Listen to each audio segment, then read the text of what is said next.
Salut les amis de la Team Azabache. J'espère que vous allez bien. Alors avec toute cette flotte qui nous tombe sur le coin du museau, on va pouvoir entamer les discussions d'hiver et diverses. Aujourd'hui, on va traiter de la réhydratation des concentrés. Tu sais, les granulés, ça s'appelle aussi les concentrés ou les pellets.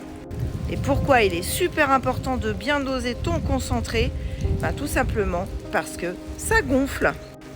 Est-ce que tu t'es déjà posé la question de savoir ce qui se passait dans l'estomac de ton cheval une fois que tu avais donné ton aliment déshydraté? Alors moi, en revanche, j'ai pris le parti de réhydrater absolument tous les aliments que je donne à mes chevaux. Même si je ne donne pas que du déshydraté, ça se multiplie par 4 voire par 5 en taille une fois que tu remets de l'eau dedans. Là, je vais te montrer ma petite popote. Je vais te montrer à sec ce que ça donne. Je vais te montrer après à peu près 20 minutes de trempette. Et puis, je vais te montrer le résultat le soir quand je viens les nourrir. Bien entendu, aux rations que tu vas voir, je vais rajouter de l'eau tiède en hiver parce que c'est super agréable pour eux. Et bien entendu, ça va encore augmenter le volume. Donc, en fonction de la saisonnalité, en fonction des besoins de mes chevaux, je vais les nourrir de façon diverse. Parfois, il y aura des céréales, parfois, il y aura de la luzerne. Donc ça, c'est intéressant pour le taux de protéines. J'ai des chevaux qui sont en très bonne condition, qui font un travail mais vraiment très light et qui sont au pré toute l'année avec une herbe de très bonne qualité. Ils ont aussi du foin à volonté. Maintenant, l'herbe varie en fonction des saisons. Et oui, quand arrive le printemps, forcément, je vais réduire mes doses d'apport supplémentaires puisqu'il y aura tout ce qu'il faut dans l'herbe. Évidemment, je ne le fais pas en une seule nuit, je le fais tranquillement.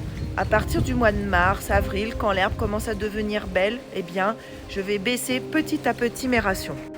Parce que quand tu donnes trop à manger aux chevaux, comme la plupart le savent déjà, eh bien, il y a des risques de fourbure.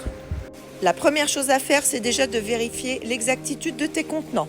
Celui-ci, je l'ai trouvé chez Decathlon, c'est un 2 litres, c'est un vrai 2 litres.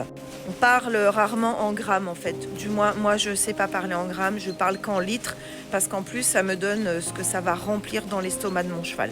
Alors tu vois, si je mets ces granulés là, bon, ça va pas être énorme mais ça va quand même gonfler. Maintenant il y a des céréales dedans donc ça reste assez limité. En revanche, si tu donnes exclusivement ce type-là qu'on va appeler des pellets, ça peut être de la luzerne, ça peut être des granulés tout simples, ça peut être aussi de la pulpe de betterave, et bien ceux-là en particulier, ils vont gonfler de façon exponentielle. Donc, pour à peu près, là-dedans, j'ai mis un seul bol de pellets. Je te montre la taille du bol, tu vois, c'est vraiment pas gros. Pour le reste, en ce moment, j'ai fait un mélange avec de l'orge aplati, avec du maïs aplati, parce que mes chevaux ont besoin de faire un petit peu de gras, et puis ils ont besoin d'un entretien du poil. Bon, les ayatollahs de non-céréales, tout ça, vous allez être en PLS, donc swipez, restez pas. Donc voilà, regarde ce que mon petit bol est devenu. Et là, tout n'est pas encore totalement décomposé, tu vois ? C'est très épais et demain matin, j'en aurai quasiment jusqu'en haut du seau. Je précise que toutes les rations sont à donner par race de cheval, à faire avec un vétérinaire ou un nutritionniste et que quand on ne sait pas, on ne s'amuse pas à donner au petit bonheur la chance. T'imagines que si tu donnes que du sec à tes chevaux, eh bien, lorsque ça rentre dans son ventre au contact de l'eau, puisque ton cheval logiquement va se jeter sur la boisson après avoir mangé, eh bien, ça va gonfler façon popcorn dans son ventre. Pour pas dire de bêtises et puis pour te donner un petit peu de travail, je t'invite à aller vérifier la quantité d'un estomac de cheval, ce que ça peut contenir. Parce que tu peux avoir du Shetland jusqu'à l'Irish Cob, en passant par le Shire, toutes les races, donc chaque race a sa particularité. Forcément, si ça dépasse le contenant, eh ben t'as quoi? T'as des coliques. T'as un cheval très malade. Moi, c'est ce que j'appelle l'effet popcorn. Alors oui, c'est vrai, ils se salissent un petit peu. Hein, tu t'es un petit peu cradoqué. C'est aussi beaucoup plus de travail parce que tu dois laver les seaux. Bon, moi, ils mangent dans leur seau, comme celui-là. Ils mangent par terre. Donc bon, mais il faut quand même laver les seaux. Ça fait une tambouille, t'as de la plonge après, forcément. Donc c'est pour ça que dans les structures, en général, ils pratiquent pas du tout ça parce que c'est 3 fois plus de travail que de juste balancer des granulés dans une auge. Mais je t'assure qu'au niveau du confort digestif du cheval, de la récupération du cheval, de l'hydratation, eh bien tu y gagnes énormément. Et tu y gagnes aussi en tranquillité.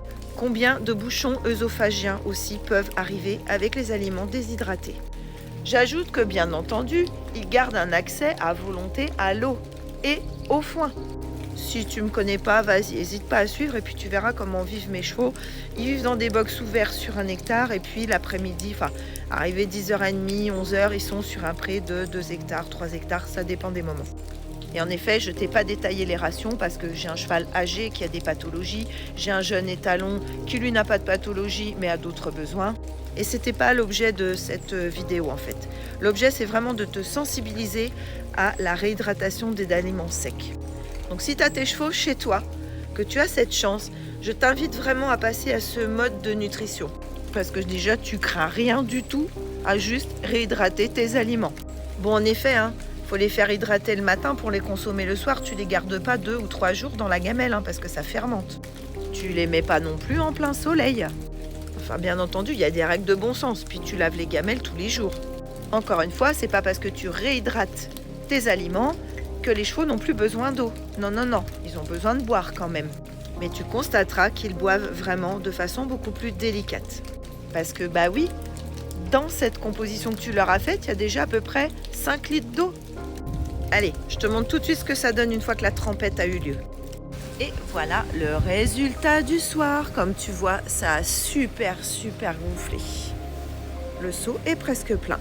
Tu peux quand même rajouter des carottes ou des pommes. Tu vois, il n'y a pas que les mâches qui existent. Le mâche, c'est autre chose. Et le mâche, forcément, tu vas rajouter du son. Voilà. Et chacun a ses recettes de mâche. Mais le mâche, c'est plus un goûter où ça reste une nutrition à donner à de très vieux chevaux qui n'ont plus du tout de dents.